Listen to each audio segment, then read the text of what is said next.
Episode 9 में हम पहले के देखते हैं जिसमें ली ताइनिन घाटी जाता है। उससे रास्ते पर अपने घर की तरफ आया और अपनी बहन की शादी और अपनी माँ को भी देखता है। फिर घर जाता है, वहाँ पर अपनी पैसे और पिल्स को रख कर अलविदा बोलकर चला जाता है। वान के साथ ताइनिन घाटी जाते हैं जो एक गुप्त स्थान पर है। यहाँ इमोर्टल्स आते हैं। ली अपनी पिल्स से कुछ उपयोगी वस्तु खरीदता है और कुछ ऐसे भी लोगों से मिलता है जो परेशानी पैदा कर रहे थे। यहाँ इमोर्टल्स असेंबली देखते हैं जिसमें ली इसके अंदर जाता है। वहाँ पर कई सारे पावरफुल कल्टीवेटर थे, साथ ही कंट्रीज के 7 सेट के एल्डर भी डिसेबल को सिलेक्ट करने के लिए आ गए थे। यहाँ पर एक बंदी जिसका नाम यान था, वो कहती है कि इस बार का सम्मेलन आयोजन हमारे यू संप्रदाय द्वारा किया गया है और यह समारोह शुरू होने से पहले हम सभी इमोर्टल्स का चयन करेंगे और परीक्षा में पास होने वाले 7 संप्रदाय के लिए योग्यता प्राप्त कर सकते हैं और बाद में मार्शल आर्ट्स की प्रतियोगिता होगा जिसमें विजेता को गिफ्ट्स भी मिलेंगे। ली यह देखकर कहता है कि ये कितनी बुजुर्ग और छोटी है, तो वान कहता है कि इस बारे में मत सोचना, वो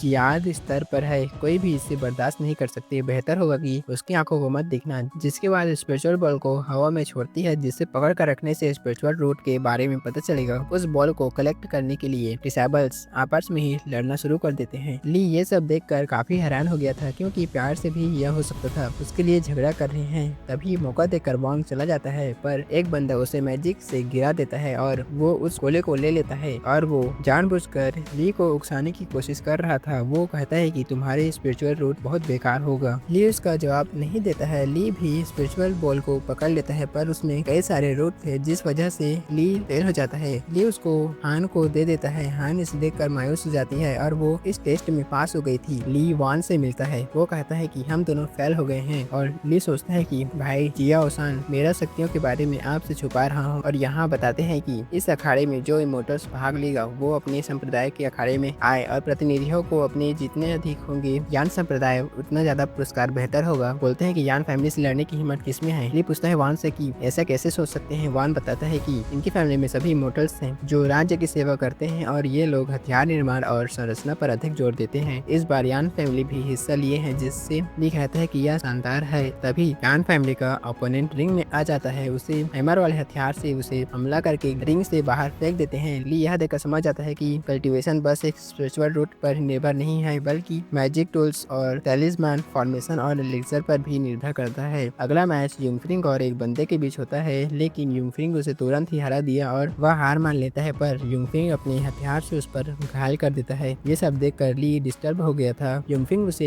एटीट्यूड से देख रहा था पर ली उसके साथ कोई भी पंगा नहीं लेना चाहता था। वो वान को कहता है कि मैं घूमने के लिए बाहर जा रहा हूँ और उन फ्री कल्टीवेटर से थोड़ा संभाल कर रहना, मुझे वो लोग बिल्कुल भी सही नहीं लग रहे हैं, उन पर ज्यादा भरोसा मत करना। इतना बोलकर वो ली वहाँ से चला जाता है। तभी उन कल्टीवेटर्स वान को देखकर स्माइल करते हैं। अब ली घूमते घूमते जंगल के पेड़ पर बैठकर बुक पढ़ता है। वो सोचता है कि यहाँ आने का कोई फायदा नहीं है, मैं कल ही येलो मैजिक वैली के लिए निकल जाऊंगा। तभी देखता है कि वांग भागते हुए वहाँ आ रहा था और वो नीचे गिर जाता है। ली यह देखकर तुरंत ही उसके पास चला जाता है उसको बचाने के लिए। वांग कहता है कि तुमने उन लोगों के बारे में बिल्कुल सही बोला था, उन्होंने मेरे बैग लूटने की कोशिश की और मुझे पॉइजन दे दिया। ली तुरंत ही उसे नीडल से चेक करता है तो पता चलता है कि वो बहुत स्ट्रॉन्ग पॉइजन था जिससे वांग अपना दम तोड़ देता है। ली को उस बंदी का आवाज सुनाई दे रहा था। वो कहती है कि तुम दोनों तब से हमारे नजर में थे, चलो जल्दी से अपना सारा सामान हमारे हवाले कर दो और तुम्हें जिंदा छोड़ देंगे। मगर ली सामान देने के लिए मना कर देता है तो वो लोग कहते हैं कि ठीक है, तो तुम भी वांग से मिलने जहन्नुम चले जाओ। उसके बाद ली एक पर अटैक कर देते हैं पर ली उनके सभी हमलों को डॉज कर रहा था। फिर एक अपनी एनर्जी से बहुत सारे वेपन बनाकर अटैक करती है पर ली उन सभी हमलों को डॉज कर लेता है और इस चक्कर में जान की हैट भी गिर जाती है और वो हैट अपने दोस्त की आखिरी निशानी थी जो कि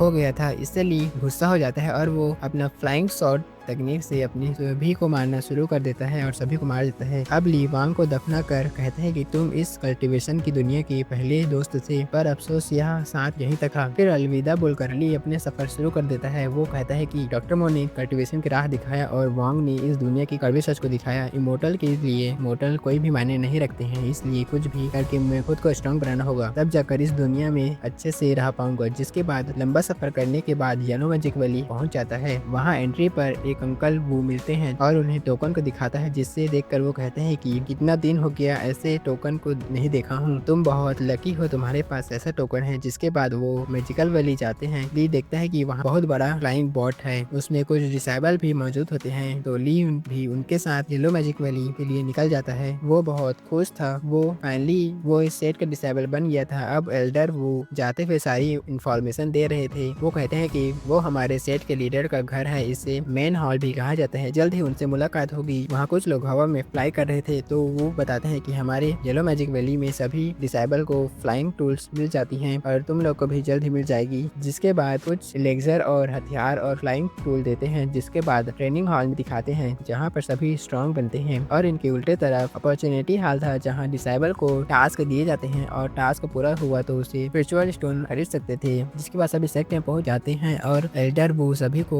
नेम रजिस्टर करने के लिए भेज देते हैं। ली भी वहाँ जा रहा था, मगर उसे रोकते हुए कहते हैं कि उन्हें जाने दो, मुझे कुछ देना है, तुम्हारे पास इमोर्टल टोकन है, तुम्हें फॉर्मेशन लेक्चर मिल जाएगा, इसे संभाल कर रखो, शुरू में कल्टीवेशन करना मुश्किल होगा, तब ये तुम्हारे काम आएगा, ये बहुत ही रेयर है, इसलिए तुमको इसे संभाल कर रखना होगा। ली उसको धन्यवाद बोलकर सेक्ट में इंटर करता है। वो कह रहा था कि डिसेबल को बेसिक फाउंडेशन के लिए बहुत मेहनत करनी पड़ती है, मेरे तो स्पिरिचुअल रूट भी कमजोर है, इसलिए मुझे एक ही लेक्चर काफी नहीं होगा, मुझे काफी लेक्चर की जरूरत होगी। तभी एक नोटिस पड़ता है जिसमें लिखा था कि एक डिसेबल की जरूरत है, हर्ब की फील्ड की देखभाल करनी होगी और उसे 10 स्पिरिचुअल स्टोन मिलेंगे। और ली सोचता है कि बिना डिस्ट्रैक्शन के वो कल्टीवेशन कर सकता हूँ, और अच्छा हुआ कि मो ने मुझे मेडिसिन की नॉलेज दिया और वो आगे मेरे बहुत काम आएगा। उसके बाद ली जाता है।